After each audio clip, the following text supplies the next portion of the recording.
Y ya estaríamos en vivo. Dios les bendiga nuevamente, todos sean bienvenidos a una ya de las penúltimas clases del curso. Ya está en la clase 6 y próximamente estaré subiendo el video de la séptima. Hoy nos toca hablar sobre las primeras herejías. Hemos hecho un largo camino, ya, un largo camino hablando del contexto, hablando de ciertos conceptos, ciertos problemas con mesianismo del segundo siglo, perdón, del periodo intertestamentario, una fe apostólica, y ahí hemos estado subiendo y nos encontramos ya a finales del primer siglo. Ya no hemos avanzado tanto, a pesar de que estas herejías es una tras de otra, pero tienen, o podrían estar todas juntas, solo que se van desarrollando en diferentes periodos, ¿ya? O al menos así lo han recopilado los historiadores. Así que para comenzar, nos vamos al cristianismo primitivo. Ya. Recordemos, y como lo dijimos la última vez, el cristianismo primitivo es muy variado, es muy amplio. No es solamente un pensamiento, una iglesia, ¿ya? Sí, está bien, los primeros meses, los primeros años del cristianismo primitivo, de los orígenes, ¿ya? Cuando no había pasado mucho tiempo desde que Jesús había resucitado. Ese sí, claro, era un núcleo pequeño, ya, de judíos, ya, mayoritariamente o en su totalidad, pero a medida que pasa el tiempo van ingresando otros tipos de personas, otros tipos de creyentes que vienen ya con cosas en su intelecto, en su mente, y hacen una mezcla de cosmovisiones, ya. Por un lado está el judaísmo y la aceptación del Mesías, que en sus inicios era judaísmo, ¿ya? Recordemos que no eran cristianos, Pedro no era cristiano, Pablo no era cristiano, les llamaron así, de esa manera, pero ellos no se autodenominaban cristianos, no era una religión nueva, ¿ya? Era la consumación de las promesas de Abraham, por lo tanto seguía siendo un judaísmo, solamente que ya consumado. Bueno. Entonces, estos movimientos primitivos, o movimientos judíos o de seguidores de Jesús, tuvieron muchos nombres, los nazarenos, los del camino, los cristianos, entre otros más que posiblemente nosotros no conozcamos, los seguidores de Jesús, etcétera. ¿Ya? Y uno de esos apodos fue cristianos y que se ha perdurado durante mucho tiempo, pero también eran los del camino, los nazarenos, etcétera. Entonces, era muy variado, había muchas comunidades, ¿ya? Muchas comunidades, Antioquía, Jerusalén, eh, en muchos lados, ¿ya? Esto estaba germinando, estaba creciendo y había muchos creyentes. Pero como era muy variado y no habían reglas como las que hoy tenemos dogmas, tenemos doctrinas que nos guían, tenemos una tradición apostólica que nos guía también, ¿ya? Porque todo esto se desarrolló en el primer milenio o en los primeros 6, 7 siglos, ¿ya?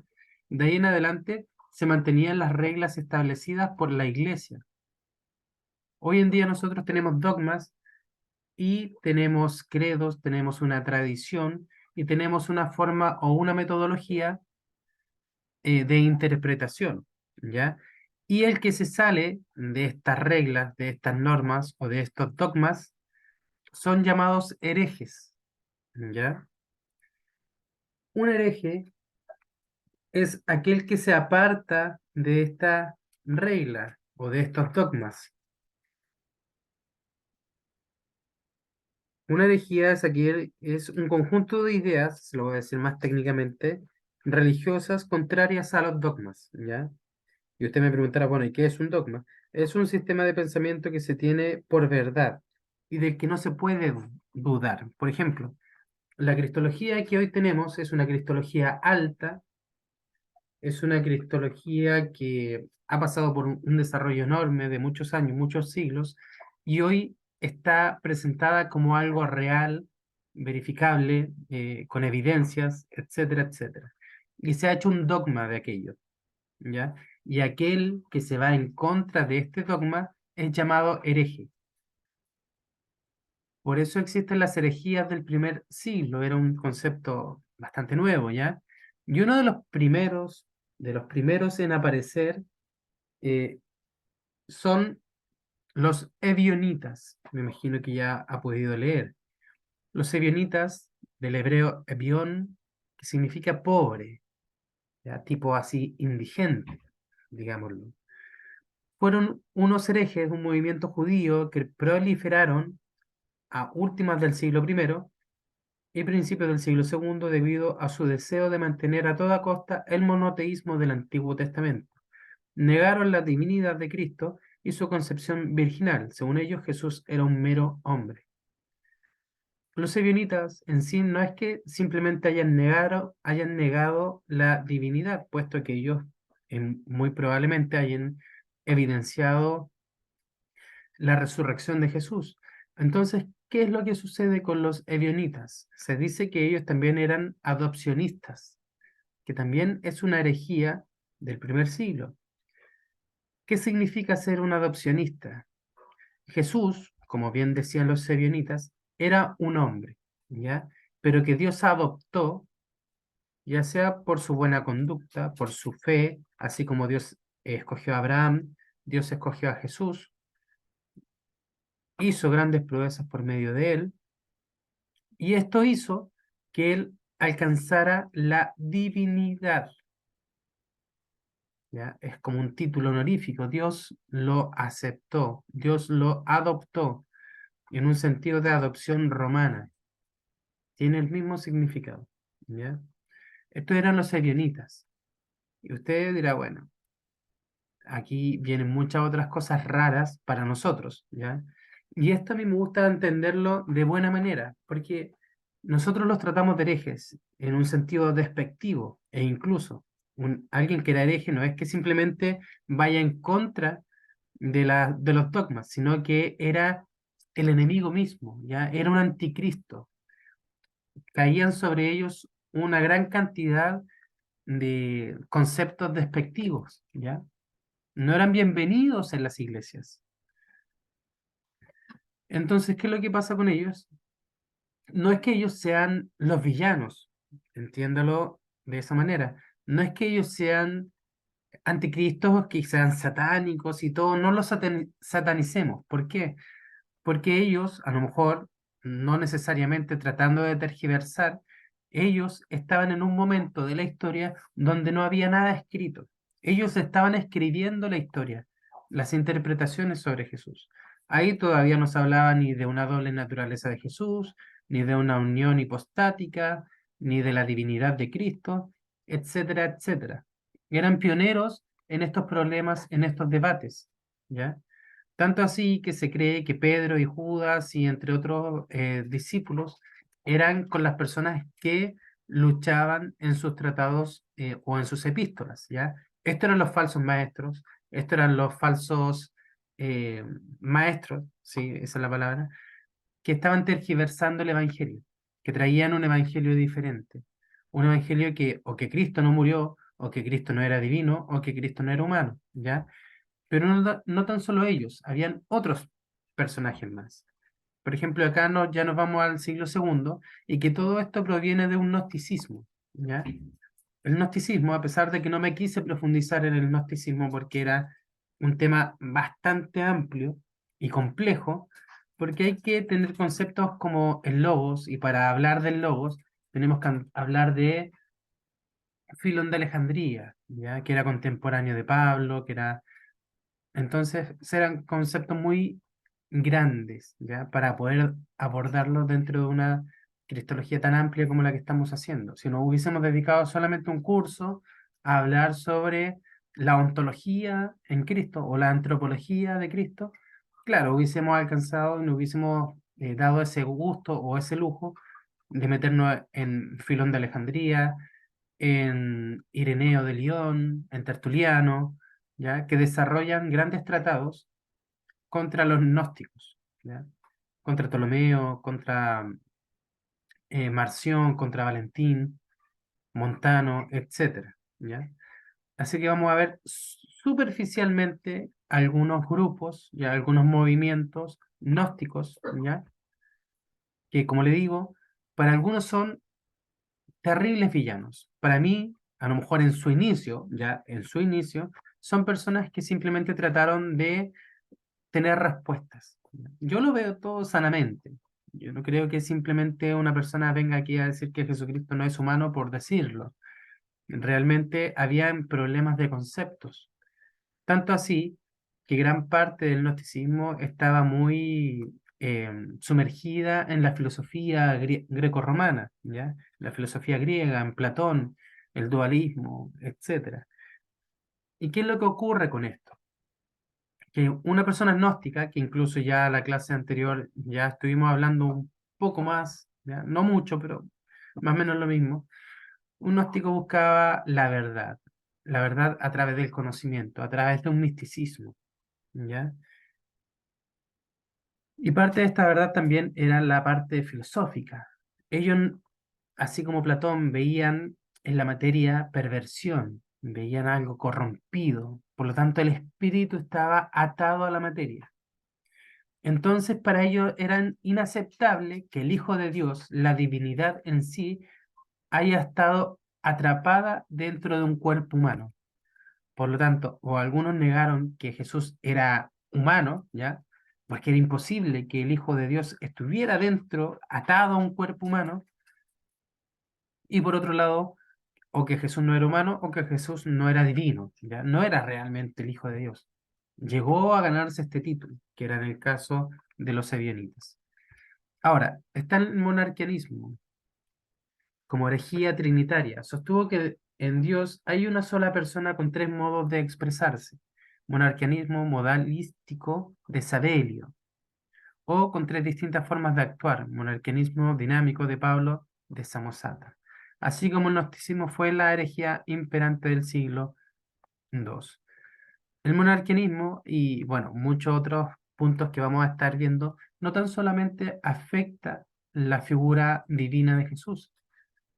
Si algo afecta la persona de Cristo en su sentido antropológico o ontológico, también va a afectar el sentido trinitario, ¿ya? Que se va desarrollando posteriormente a una cristología.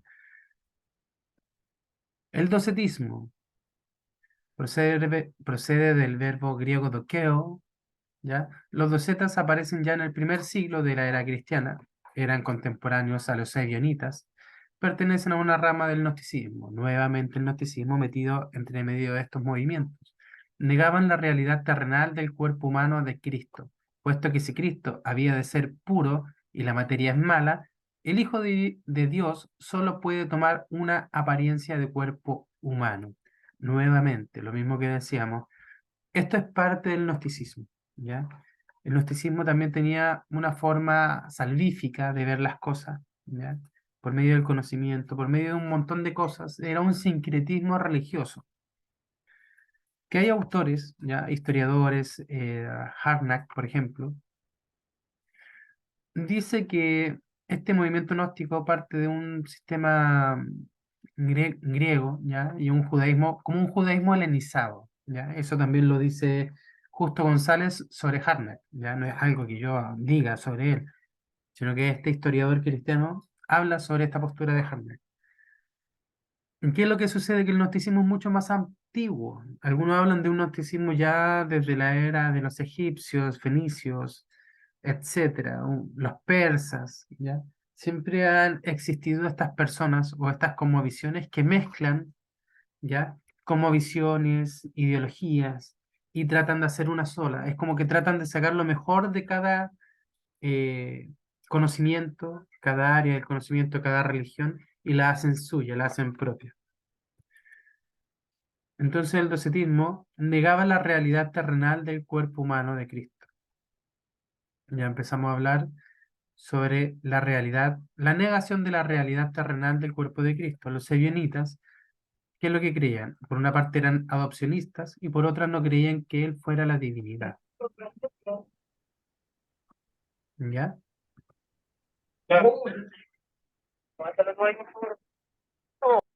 Vamos a silenciar al hermano. Llegó nuestro querido hermano David. Que Dios me lo cuide y me lo guarde. Cerinto fue un heresíarca que vivió en la segunda mitad del siglo segundo, ¿ya?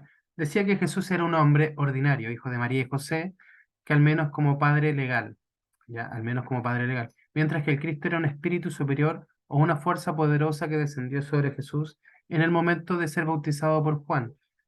Aquí tenemos otro concepto adopcionista, ¿ya? Michael Bird, en un texto que tradujo la editorial Kerygma, desarrolla el concepto o la problemática del adopcionismo. ¿Ya? No es tan fácil responder, desarrollarlo, ¿ya?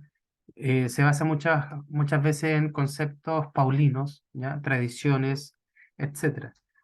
Entonces, Cerinto es una persona más que o niega la naturaleza, o niega la naturaleza humana o la divina, ¿ya? O le pasa lo mismo que los erionitas, adopcionistas.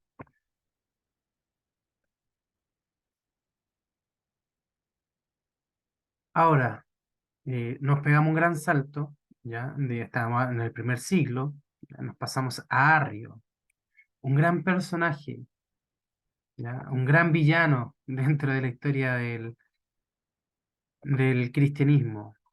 Presbítero de Alejandría, ya, siglo cuarto, comenzó a difundir sus errores en este mismo siglo, claramente, siendo condenado el 325 en el Concilio de Nicea. Por una parte, sostenía que el verbo que se unió a la carne humana no era igual al Padre, sino el primero y más noble de los seres creados. Por medio de él creó Dios todos los demás seres. Arrio era un tipo complejo, ya, de hecho fue excomulgado y él, hay varios momentos ya históricos como cuando llega y uno de los presbíteros lo abofetea, ¿ya? También tuvo sus problemas con Atanasio, fue uno de los grandes rivales y el que en cierta forma lo desenmascara completamente, y gracias a esto él es excomulgado, o sea, echado en cierta forma de la iglesia. No tan solamente de la iglesia, sino que Justo González dice que fue echado de la ciudad, poco menos. Ahora, una de las cosas importantes de esto, que el arrianismo recién se condenó el 325, pero no era el único que pensaba de esta manera, ¿ya? No era el único que pensaba de esta manera, habían otros presbíteros que también lo defendían, y que una vez que la iglesia lo condenó, también lo condenaron, ¿ya? No querían subirse al barco del derrotado en este caso. Entonces aquí entramos a un tema ontológico, antropológico, sobre lo que es el cuerpo de Jesús, su cuerpo en sí, lo que es también su alma, lo que es su espíritu. Nosotros hablamos de antropológicamente, nosotros, o la mayoría, cree que somos cuerpo, alma y espíritu, ¿cierto? Probablemente usted crea eso, ¿ya? Probablemente usted no crea eso y crea que solamente que existe un cuerpo y un espíritu, ¿ya? O sea, pasamos de tres elementos a dos, o, como en el caso hebreo, hablamos de una unión psicosomática. ¿Qué significa esto? Que el cuerpo y el espíritu en realidad son uno, ¿ya? Se dice, ya, los historiadores o los teólogos o los filólogos, personas que esa es la postura que tenían los hebreos, al menos en la antigüedad, en la teología del primer templo. Recordemos que en la teología del segundo templo cambian un poco las cosas, o cambian mucho, ¿ya? Y el platonismo abarca un poco ciertos conceptos o ciertos grupos judíos. Como le dije, esto es un resumen, porque son cerca de 10 o más, y hay algunos donde nos vamos a detener un poquitito más. Apolinar, de la Odisea, 310 al 390, hijo de Apolinar de Alejandría. Fue obispo de su ciudad natal y defendió contra los arrianos la divinidad de Jesucristo. Este es uno de los personajes que estábamos hablando. Y vuelvo a decir, hoy los tratamos como herejes, pero en realidad eran pioneros, ellos estaban creando teología. Nosotros solamente somos divulgadores de algo que ya fue escrito. Ellos estaban creando, ellos realmente estaban pensando. Yo personalmente, ¿qué es lo que hago? Yo nada de esto lo estoy creando. Yo lo leí de un libro de historia, un libro de teología, me lo enseñaron y es lo mismo que yo repito. A diferencia de Apolinar, que hoy lo podemos crucificar o no, él estaba creando y reflexionando quién es Jesús, quién es Dios, lo mismo que Arrio, ¿ya? Y claro, de repente sus hipótesis o sus ideas eran contrarias al dogma y fueron tratados como unos herejes, ¿ya? Como unos desgraciados en cierta forma. Entonces tenemos a Apolinar, es uno de los que defendió contra Arrio la divinidad de Cristo, pero apoyándose en la tricotomía platónica. Negó que la naturaleza humana de Jesucristo poseyese el espíritu propio, provisto de razón deliberante y de voluntad libre. Aquí entramos en grandes problemas, ¿ya? Apolinar y entre otros, el monofisismo y así un montón de movimientos caían en estos problemas que es como lo que le estaba diciendo yo. O existe la dicotomía o la o el mono, el que vamos a ver más acá, que es el monofisismo, y hacemos hipótesis basados en nosotros, ¿ya? Y que aún así metiéndonos en un sentido antropológico, nosotros, ya como yo, el ser humano, no sabemos realmente. ¿Ya? Nosotros podemos ver carne, ¿ya? La Biblia nos habla de un espíritu, nos habla de un alma, ¿ya? Pero claramente hay un desarrollo teológico de por medio, porque como les dije, para los hebreos, el cuerpo y la parte espiritual eran uno solo, pero hoy nosotros la dividimos en tres partes. Apolinar entendía este mismo concepto, una tricotomía platónica. Imagínense este personaje, cuando hablamos de la doble naturaleza de Cristo. Por una parte tenemos el espíritu, ¿cierto? Tenemos la carne, que es la materia, y tenemos la divinidad. Pero también, si Jesús era un ser humano, ¿cierto? También había un alma. ¿Qué es lo que se sustrae de aquí? El alma y el espíritu son uno solo. O sea, Jesús tenía un alma. ¿Qué sucede con el alma y su esencia divina cuando Él resucita? Se unen, se separan. ¿Qué es lo que sucede? Hay un gran problema filosófico y de hipótesis donde podríamos decir muchas, incluso tonteras de por medio, porque estamos tratando de abarcar una zona inexplorada, ¿ya? Una zona donde solamente hay hipótesis y donde podemos caer en herejías, ¿ya? Si usted me da una hipótesis a mí, yo no lo voy a tratar como hereje, ¿ya? Lo voy a tratar como alguien creativo. Pero si usted le dice a otra persona, probablemente lo va a mirar feo y lo va a acusar con su pastor, porque las herejías son condenables. A mí me gusta la gente creativa, pero eso no quiere decir que yo eh, crean todas las cosas que me dicen, ¿ya? Tampoco quiero que usted crea todo lo que yo le digo, sino que usted investigue. Ya eso conoce lo que es quién es Apolinar. Usted lo anota porque esto es un pequeño texto, un fragmento, ¿ya? De un volumen entero que usted se puede leer, un paper de 20 páginas, 30 páginas, ¿ya? Donde puede quedar todo mucho más claro. Es decir, usted se preguntará, bueno, ¿qué es la tricotomía platónica? ¿De qué manera Apolinar negó la naturaleza humana de Jesús? ¿Ya? ¿Qué significa que se poseyese el espíritu propio, provisto de razón deliberante y de voluntad libre? Yo no le voy a dar toda la respuesta, ¿ya? Recuerde que son 45 minutos y voy a la primera diapositiva. Nestorio ya lo vimos, ¿ya? No sé si usted se acuerda, lo recuerda cuando hablamos del Teótocos, ¿ya? Pero está catalogado como una de las herejías cristológicas. Dice, y lo estoy leyendo porque esto después yo lo voy a subir a mi página de podcast. No quiero volver a hablarlo nuevamente para grabarlo para Spotify. No, se va a ir ahora inmediatamente para allá y que quede guardado. No para que me escuchen, porque me escuchan súper pocas personas, pero sí para cuando yo sea de más edad y diga, mira las tonteras que enseñaba. Entonces, el nestorianismo dice que afectan directamente la unión de las dos naturalezas en la única persona del Hijo de Dios. El nestorianismo tuvo su prehistoria, ya con Teodoro de Mopsuestia, ya.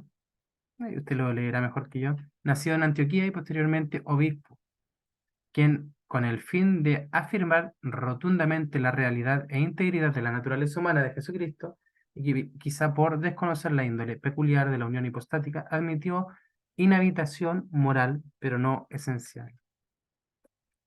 Este Nestorio es el mismo con el que tuvo problema Theótocos, ¿ya?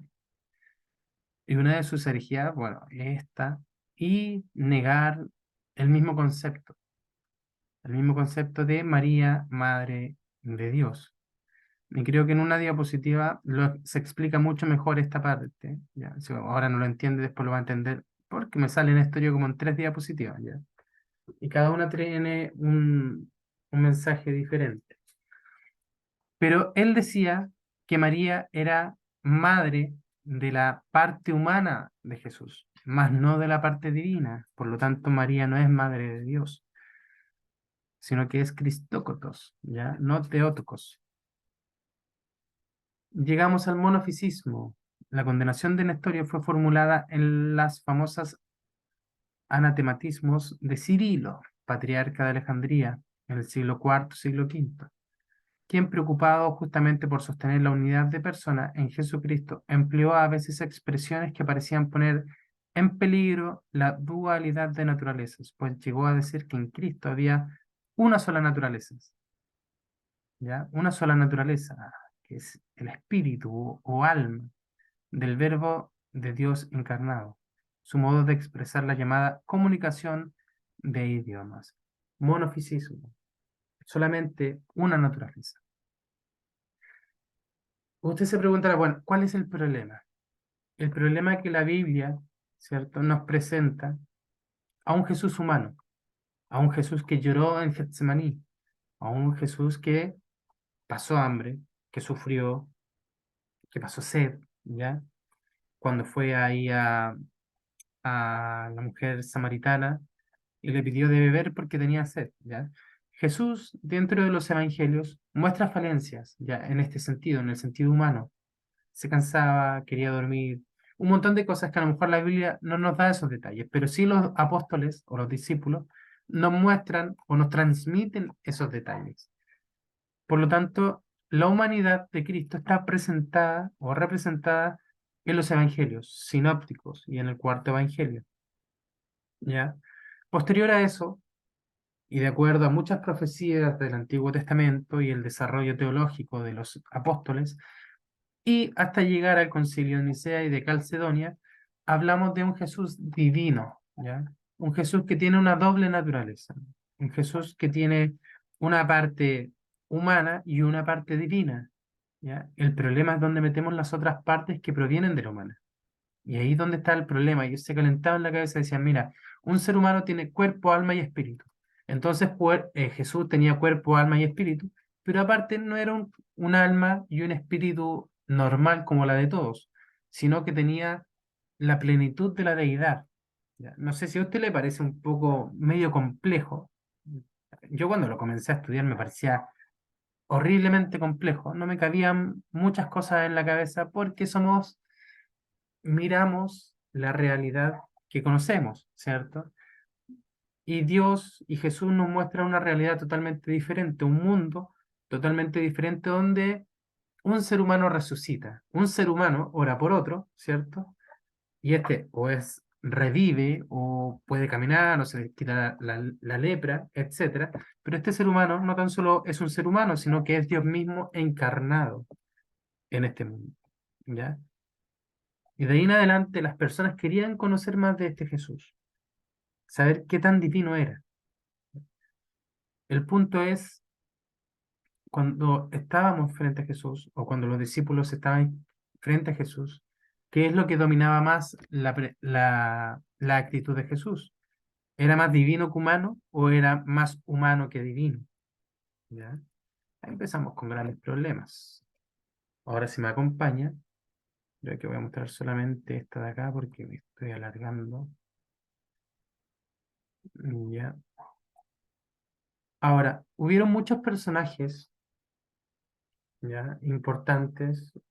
No es que estos tipos llegaran, Queserinto, los Ebionitas, los monarquianos, Arrio, Apolinar, Nestorio, las personas como Marción o Montano o Valentín, que eran gnósticos y grandes gnósticos en su tiempo, llegaran y hablaran y nadie les dijera nada, ¿ya? Entendamos el contexto en el que está ubicado la mayoría de estos problemas. ¿Qué sucedía con los cristianos en este tiempo? En el tiempo en el que se estaban desarrollándose estas herejías. Los cristianos estaban en persecución, estaban cayendo muertos, ¿ya? Tampoco es que tuvieran una gran persecución, porque Trajano, cuando Plinio le escribe a Trajano, Trajano le dice, mira, si alguien los denuncia en cierta forma, tú tómalos, pero no los persigas, es lo que le dice Trajano, ¿ya? Dentro de la comunicación que ellos tenían por medio de cartas y que usted la puede encontrar, ¿ya? Si usted lo busca correctamente. Entonces, pero aún así, por ejemplo, en el caso de Policarpo, también está Ignacio, San Ignacio para algunos, ¿ya? Y entre otros, hay muchos, ¿ya? ¿Qué sucede con Ignacio? Son padres post-apostólicos, ¿ya? Fueron los discípulos de los apóstoles. Ignacio de Antioquía, creo, si mal no recuerdo, Policarpo de Esmirna, eran personajes importantes, ¿ya? Fueron los que fueron quedando. Cuando Pablo murió, alguien tenía que quedar a cargo. Cuando Juan se fue, ¿cierto? Partió a la presencia de Dios, tenía que quedar alguien. Aquí está Policarpo y Ignacio. Ignacio, creo que mandó 7 cartas, ya, 7 epístolas, y fue devorado por bestias, ¿ya? Policarpo, a pesar de que no lo perseguían constantemente, ¿ya? Solamente, como le dije, por medio de denuncias. eh, Él en 2 ocasiones lo encontraron, lo persiguieron y él arrancó, se escondió. Y la tercera vez, o la segunda o la tercera vez, no recuerdo muy bien, él entendió que Dios ya lo estaba llamando y él entregó su vida y también fue muerto por las bestias. Esa era la vida que tenían los apóstoles o los que quedaron después de los apóstoles.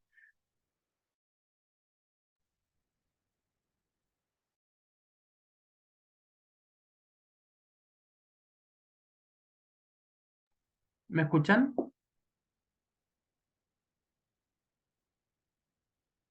Ahora sí. Ya, ¿hasta qué parte Sí, ahí te quedé? escuchamos.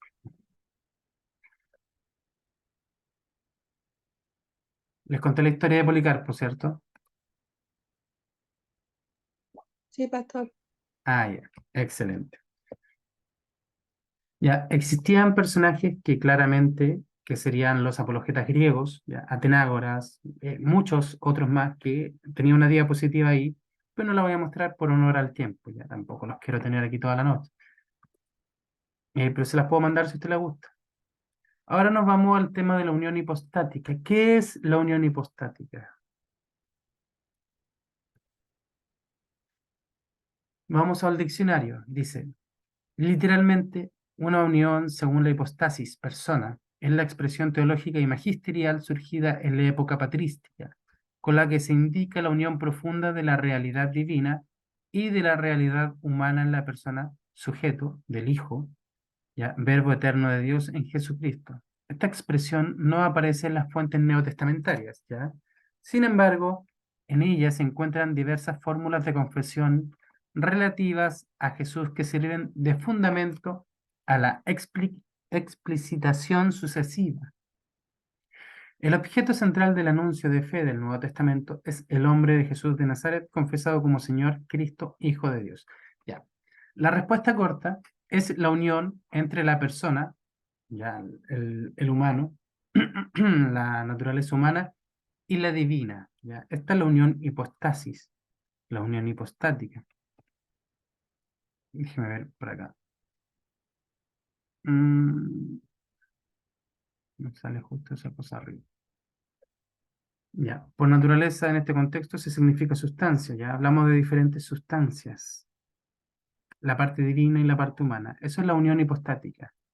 En Cristo, como les dije, no es que exista solamente, sabemos que es un ser, ya, en sí mismo, es Dios encarnado, pero se presenta tanto de forma humana como de forma divina. Por eso hay un desarrollo cristológico desde su concepción, ¿ya? Cuando hablamos de Celso, ¿cierto? Y el Toledot que estuvimos leyendo, que hablaban sobre que Jesús nació de una impureza sexual, ¿cierto? Por medio de un soldado romano pantera, etcétera, que abusó de María o que tenían un romance, por ahí está el Cawín, ¿cierto? Sin embargo, los cristianos, los discípulos, los de iglesia, dijeron, no es así, Jesús nació por concepción divina, ¿ya? Es totalmente puro, no se contaminó, ya no es la unión entre un hombre y una mujer, no es humano, es divino, es Dios encarnado. Pero este Dios encarnado también es hombre, ¿ya? También es hombre. Por lo tanto, la iglesia desarrolló este concepto de unión hipostática. Y como bien decía en el diccionario, esta palabra no la va a encontrar en la Biblia. La unión, si usted la busca, no la va a encontrar, ¿ya? Así como los debates actuales entre católico y protestante sobre la sola escritura. Uno decía, bueno, búscame la sola escritura en la Biblia. El concepto no está. El concepto de Trinidad tampoco está. El concepto de unión hipostática tampoco está. Pero se entiende que hay un desarrollo de estos conceptos, ¿ya? Mi conexión es inestable. Bueno, aquí estuvimos hablando sobre Apolinar. Estuvimos hablando sobre Nestorio, ¿ya? Y esto es lo que le decía yo, que Nestorio era reacio a hacer eso, menos sobre María como portadora de Dios.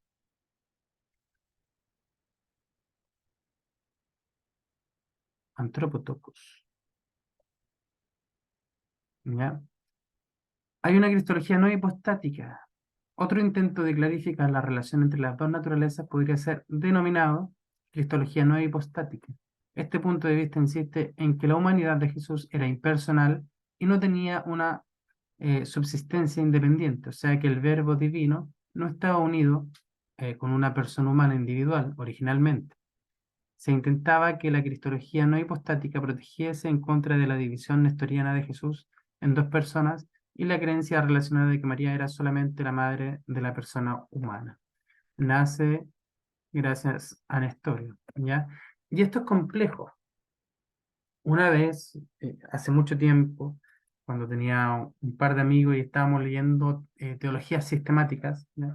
Cada uno leía una diferente y nos fuimos a la parte de teología, de cristología, perdón, y entonces cada uno iba leyendo sus capítulos o las cosas que le habían interesado.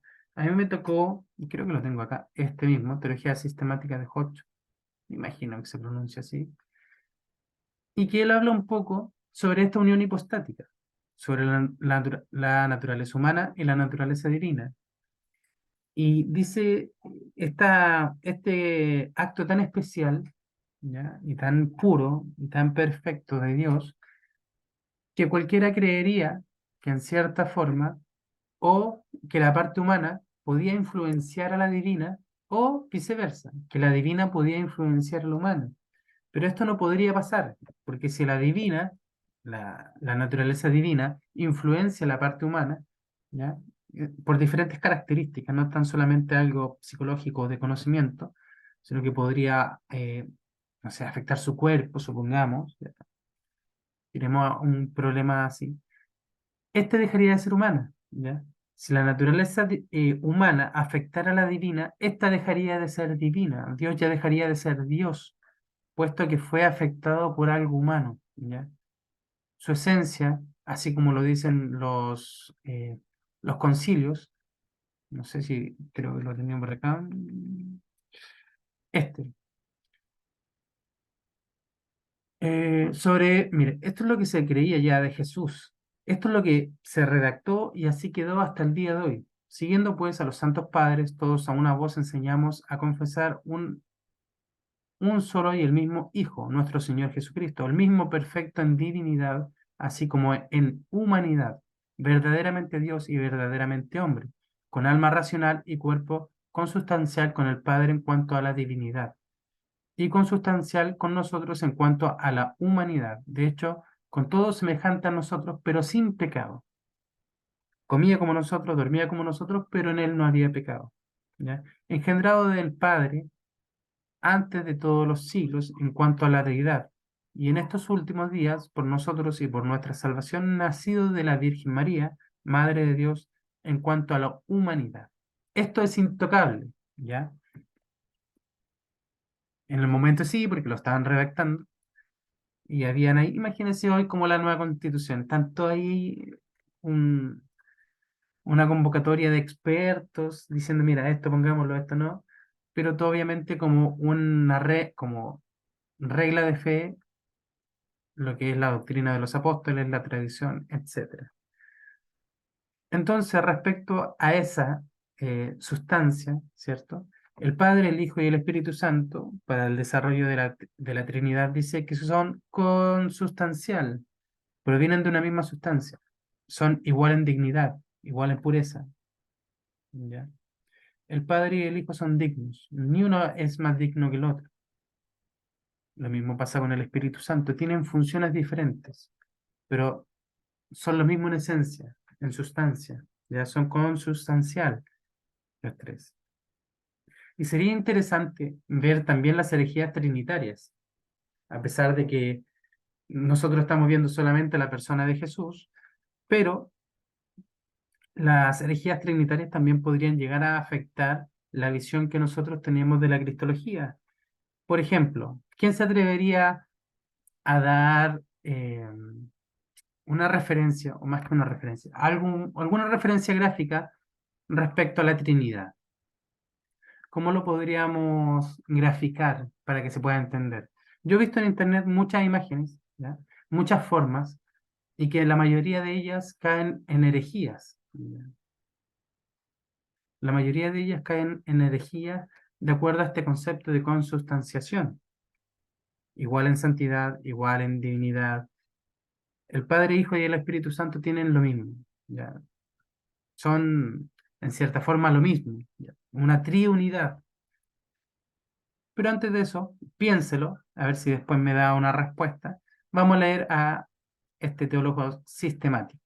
Por tanto, dice, así como el cuerpo humano retiene todas sus propiedades como materia y el alma todos sus atributos como espíritu en su unión con nuestras personas, así la humanidad y divinidad retienen cada una sus propiedades peculiares en su unión en la persona de Cristo. Y así como la inteligencia, la sensibilidad y la voluntad son propiedades del alma humana, sigue de ello que el alma humana de Cristo retuvo su inteligencia, sensibilidad y voluntad, pero la inteligencia y la voluntad no son menos las propiedades esenciales de la naturaleza divina, y por ello quedaron retenidas después de su unión con la naturaleza humana en Cristo. Así, al enseñar que Cristo era verdaderamente hombre y verdaderamente Dios, las Escrituras enseñan que Él tenía una inteligencia y una voluntad finitas, y asimismo una inteligencia infinita. Así en él, como la Iglesia siempre ha mantenido, había y hay dos voluntades, dos energías u operaciones. Su intelecto humano creció y su inteligencia divina era y es infinita. Su voluntad humana tenía solo poder humano, pero su poder divino era y es omnipotente. Por misterioso e inescrutable que sea todo esto, no es lo más no lo es más que la unión de los discordantes elementos de la mente y de la materia en nuestra propia constitución. Era lo mismo que estábamos hablando, ¿ya? El cuerpo humano conserva sus propiedades, ¿ya? La parte divina y la parte espiritual conservan cada uno ahí, mantienen su límite y su margen para no afectar lo uno ni lo otro, ¿ya? A pesar dice que es un, es un misterio. Aún así, los seres humanos vamos un poco más allá, somos más atrevidos, llamémoslos atrevidos, más que creativos. Entonces eso es lo que dicen los concilios, pero usted dirá, bueno, Pablo, pasaste al concilio de Calcedonia, ¿qué pasa con Nicea, etcétera? Eso lo vamos a ver en la última clase.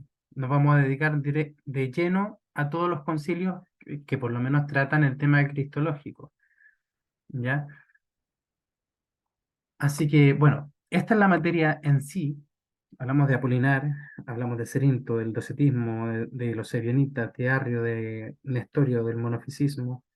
Marción, lo comentamos la vez pasada, ¿ya? También se encontró con Policarpo y fue una parte que me gustó bastante. Estuvimos hablando de Policarpo hace unos minutos atrás, que uno de los mártires de la era cristiana, y dice que Marción, este personaje gnóstico tan complejo y que dio tantos problemas a la iglesia, ya que por una parte fue expulsado de la iglesia, pero no con eso, no tan solo con quedarse con eso, él creó una iglesia gnóstica, una iglesia marcionita, ¿ya? Existían maestros como Valentín, como Montano, entre otros gnósticos muy de bastante renombre histórico con el cristianismo, pero eran maestros, ¿ya? Marción fue el único que, en cierta forma, levantó una iglesia, ¿ya? Y tenemos a Tertuliano escribiendo contra Marción. Usted ese texto lo puede encontrar, lo puede leer y puede conocer un poco más de Marción, pero desde la perspectiva de Tertuliano, ¿ya? No espere un, a ver, ¿cómo se podría decir? Un lenguaje muy amistoso, ¿ya? Ironías de por medio, etcétera.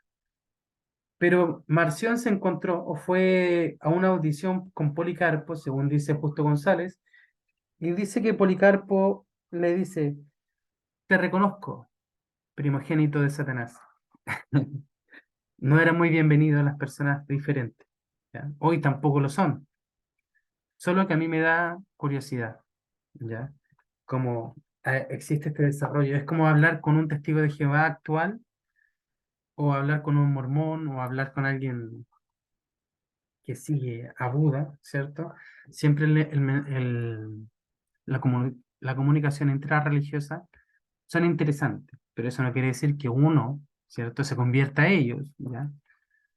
Bueno, así que esto por hoy, voy a terminar la grabación y seguimos conversando unos minutos más.